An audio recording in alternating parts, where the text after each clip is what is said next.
शिकारी और हिरन। बहुत समय पहले की बात है।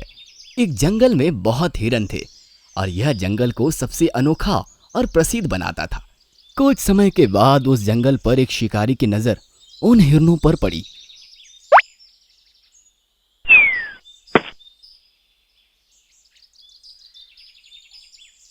और धीरे धीरे उन सारे हिरनों को एक एक करके पकड़ने लगा। देखते ही देखते उस जंगल में हिरनों की संख्या कम होने लगी। इन परिस्थितियों को देखकर हिरनों के राजा को बहुत दुख हुआ और राजा सोचने लगा, ऐसे ही अगर शिकारी एक एक करके सब हिरणों को पकड़ेगा तो एक दिन तो सारे हिरण खत्म हो जाएंगे। इस समस्या का कुछ तो उपाय सोचना पड़ेगा। जंगल के पास एक गांव था। वहां पर एक साधु बाबा थे। तो राजा हिरन उस साधु बाबा के पास गया और उनको अपनी परेशानी बताई। साधु बाबा ने उत्तर में राजा को यह अपने सभी साथियों को बोलने के लिए बोला, शिकारी जंगल में आएगा और जाल डालेगा, मगर जाल में फंसना मत। राजा ने बात को जाके अपने सभी हिरणों को बताई। शिकारी जंगल में आएगा और जाल डालेगा, मगर जाल में फंसना मत।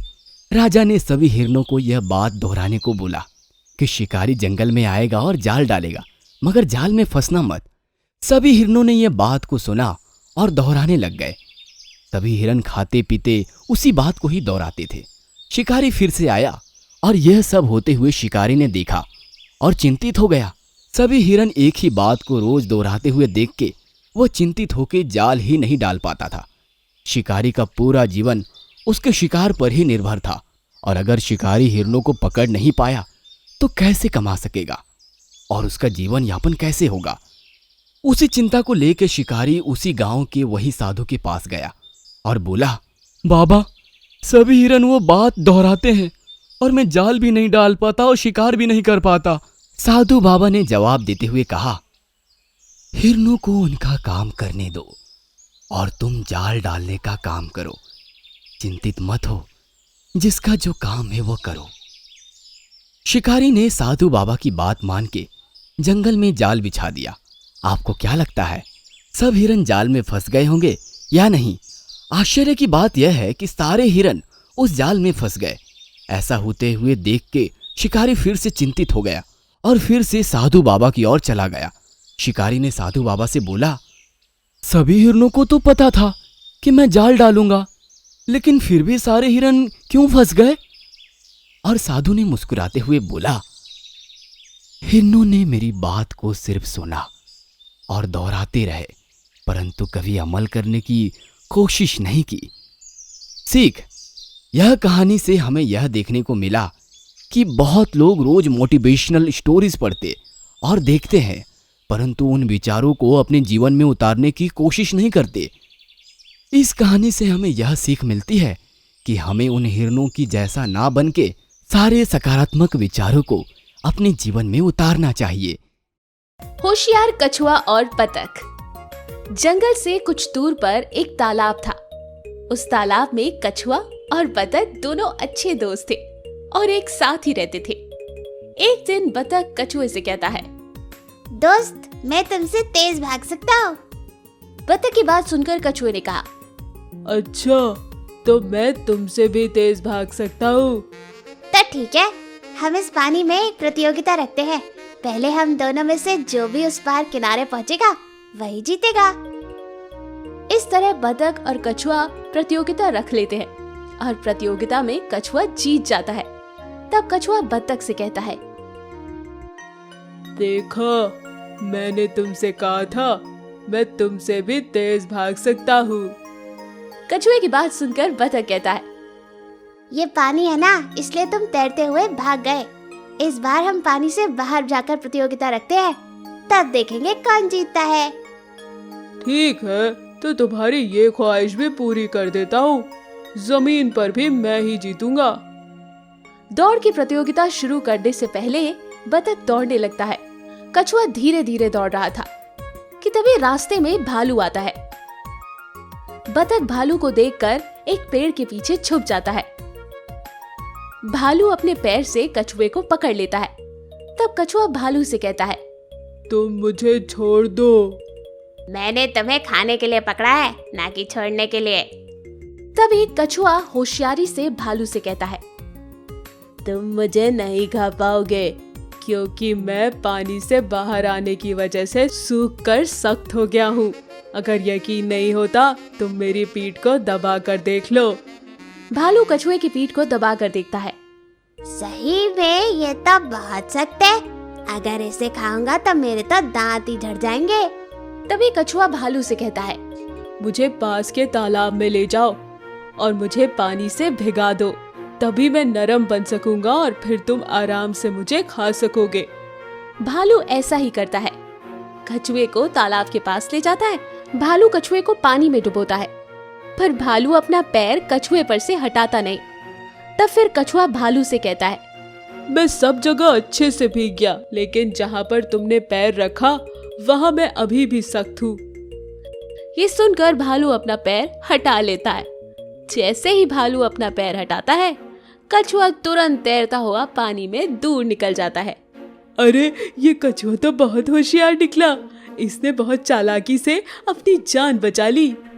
ये सोचकर भालू निराश होकर वहां से चला जाता है। तब कछुआ पेड़ के पीछे छुपे बतख से कहता है, दोस्त, अब वो भालू जा चुका है, तुम भी बाहर आकर पानी में छुप जाओ। बतख भागते हुए पानी में जाकर कछुए से कहता है, तुम तो बहुत होशियार हो, आज तुमने अपनी होशियारी से अपनी जान बचा ली। आज के बाद मैं तुमसे कोई प्रतियोगिता नहीं लगाऊंगा। तो देखा दोस्तों, थोड़ी सी सूझबूझ और होशियारी से हम बड़ी से बड़ी मुसीबत का सामना कर सकते हैं। लोमड़ी की चुगली। एक घना जंगल था। जंगल में एक बहुत बड़ा शेर था। एक दिन शेर भोजन की तलाश में इधर उधर घूम रहा था। तभी वो थक कर एक पेड़ के नीचे बैठ जाता है। उसी पेड़ के ऊपर एक बंदर रहता था। बंदर शेर को देखकर नीचे उतरता है और शेर से पूछता है, अरे महाराज, आप कुछ परेशान और कमजोर दिखाई दे रहे हैं। हाँ, मुझे भूख लग रही है और कहीं भी भोजन नहीं मिल रहा।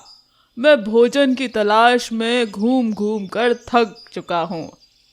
महाराज, मेरे पास कुछ फल है, अगर आप खाना चाहो तो मैं आपके लिए लेकर आ सकता हूँ। हाँ जाओ जाओ, मुझे आज बहुत भूख लग रही है, फल ही खाकर अपना पेट भरूंगा। बंदर शेर को फल लाकर देता है। शेर फल खाकर बंदर का शुक्रिया अदा करता है। तुम्हारा बहुत बहुत शुक्रिया, तुमने मेरी भूख मिटा दी। आज से तुम मेरे साथ रहोगे।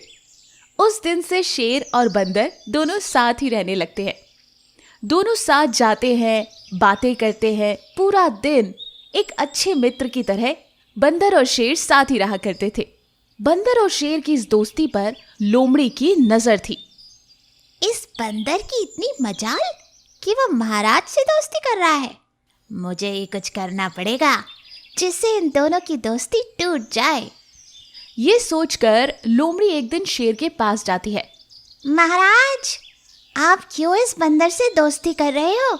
ये आपके बारे में बुरा भला कहता फिर रहा है। शेर आश्चर्यचकित होकर लोमड़ी से कहता है, क्या सच में? क्या वाकई मेरा दोस्त बंदर मेरी बुराई कर रहा है? जिस पर लोमड़ी कहती है, जी हाँ महाराज, बंदर कह रहा था कि आप उसके जैसे इस पेड़ से ऊपर पेड़ पर छलांग नहीं मार सकते। बंदर सारे जंगल में अपनी तारीफ कर रहा था। ये कहकर लोमड़ी वहां से चली जाती है। लोमड़ी की बात पर शेर को विश्वास नहीं होता। शेर आकर ये सारी बात बंदर को बताता है और उससे पूछता है कि क्या उसने ऐसा कहा था। बंदर साफ इनकार कर देता है। इस बात पर शेर को समझ आ जाता है और वो बंदर से कहता है, दोस्त, वो लोमड़ी चालाक है। वो अपनी बातों में हम दोनों की दोस्ती को तोड़ना चाहती थी। हम दोनों को मिलकर उसे सबक सिखाना होगा, वरना उसकी वजह से हमारी दोस्ती टूट जाएगी। अगले दिन लोमड़ी शेर के पास आती है। महाराज, आप अभी भी इस बंदर पर विश्वास कर रहे हैं? वो आपके बारे में बुरा भला कह रहा था। आपको बिल्कुल भी विश्वास नहीं करना चाहिए। शेर गुस्से से उससे बोला, तुम यहाँ से चली जाओ। तुम हमारी दोस्ती को तोड़ना चाहती हो। मैं तुम पर बिल्कुल भी विश्वास नहीं करूँगा। मैं तुम्हें इस जंगल से निकालता हूँ।